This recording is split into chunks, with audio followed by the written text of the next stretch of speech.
Today we are pitting two wireless guitar headphone systems against each other in a battle of tech, tone and whatever else makes guitar players spend more money than they should. The Boss Waza Air and the Positive Grid Spark Neo. Let's break it down. And of course, full disclosure, both these brands sent me their headphones. I've had the Boss Waza Air for a couple of years, used it a lot, I love it to death. Positive Grid sent me the Spark Neo before the launch and they hired me to do a walkthrough video for their YouTube channel. They did not pay for this video, so everything here will be just my personal opinion. And we're gonna start with sound quality. And you'll have to trust my opinion on that as well, because I can't let you hear these headphones, obviously, because they are headphones. As for sound quality, the Waza Air has the edge. It just sounds a little bit better.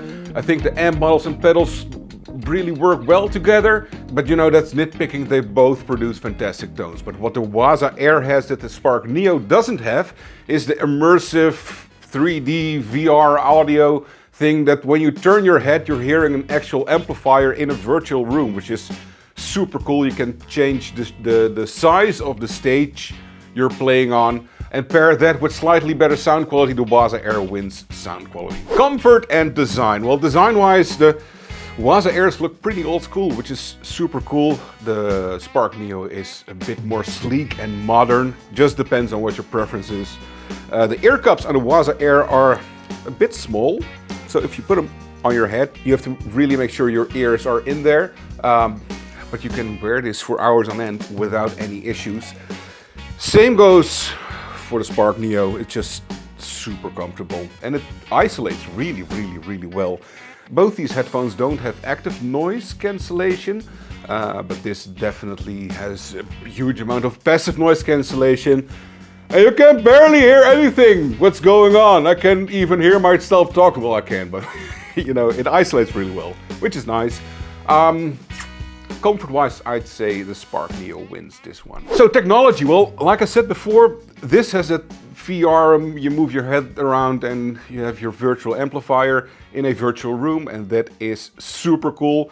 This has an AI tool built into the app, so you can describe a sound and it will put together a sound for you. As for tech in the headphones themselves, this is more straightforward. This is very advanced. Waza Air wins this one. Then we have the wireless transmitters. This is the Boss transmitter and this is the Positive Grid transmitter. Now, it's pretty big and clunky, and when you have a guitar like this with an output jack here, if you stick it in, it will stick out like a sore thumb. The Positive Grid transmitter can do this, however. It can bend, so it's not in the way. That is a very useful feature. What I love about this one is that when you plug it in, it turns on automatically because it has a tiny little switch here that gets pressed when you plug it into your guitar. So you don't need to worry about turning it on or turning it off again to save battery life. But as for design, I really like that this can bend, and that is very useful. There is, however, just a tiny little amount more latency, barely noticeable, but if you're gonna A/B, you might notice it. This has a little bit more latency, this is very direct, but this is a better design. Battery life. This gives you about 5 hours of playtime. The website states that the Spark Neo gives you 8 hours of playtime, but that is with Bluetooth audio with volume at 50%, the transmitter off and no guitar input. So if you're going to start to play guitar, you will probably have some less battery life. Charging takes about 2 hours, I think.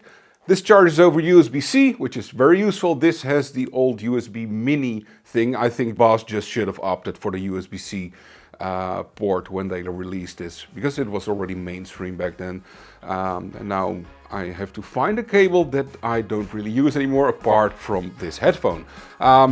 So yeah, battery life, it's good. You know, you can play for a long time without having to charge. I prefer USB-C. Spark Neo wins. Both of these headphones are controlled by apps. You set your amp, your pedals, and build your rig that way. The Boss app is very Spartan. It's very efficient and not that pretty. But it shows you what it does, and I don't think it needs to do a lot more. It's a super fast app, very reliable. The Spark Neo app is a lot more pretty, It shows the amps, how they look, how the pedals look, and another cool feature that app has is that you can actually search for songs within the app, shows them on YouTube, and then for the majority of songs it also shows the chords underneath, which is just super brilliant and very user-friendly because you don't have to switch apps, you can do it all in one app. And the Spark Neo app also has that AI thing where you just describe your sound and it will put together a guitar rig for you, which you can then tailor to your taste. It's there, the function, and it works. It's not perfect, but you know, it's AI, so it's learning and it's gonna do better in time. I definitely prefer the Spark Neo app because you can just search for songs and just jam along, which is, I think, the whole goal of having a headphone amplifier like this. Pricing, well, this has more tech, so it's more expensive. It's, I think, 385 euros in Europe. This is 200 euros, so it's almost half of what the Waza Air costs. The Waza Air sounds better. It has the edge with the, you know, the virtual stuff, which is just super cool. Is it worth almost 200 euros more? I don't think so, but you know, that's up to you. For just everyday fun and a smooth user experience and just hassle-free, great tones, love the Spark Neo for that. So even though it doesn't sound as good as the Waza Air, I would prefer this. Because it's just a very fun experience, and I think that is what guitar should be about, fun. Alright, check the links below if you want to purchase any of these headphones. I will get a small commission from the retailer, and helps to grow the channel. Please subscribe, and ping, someone's texting me. Please subscribe, and see you next time. Bye.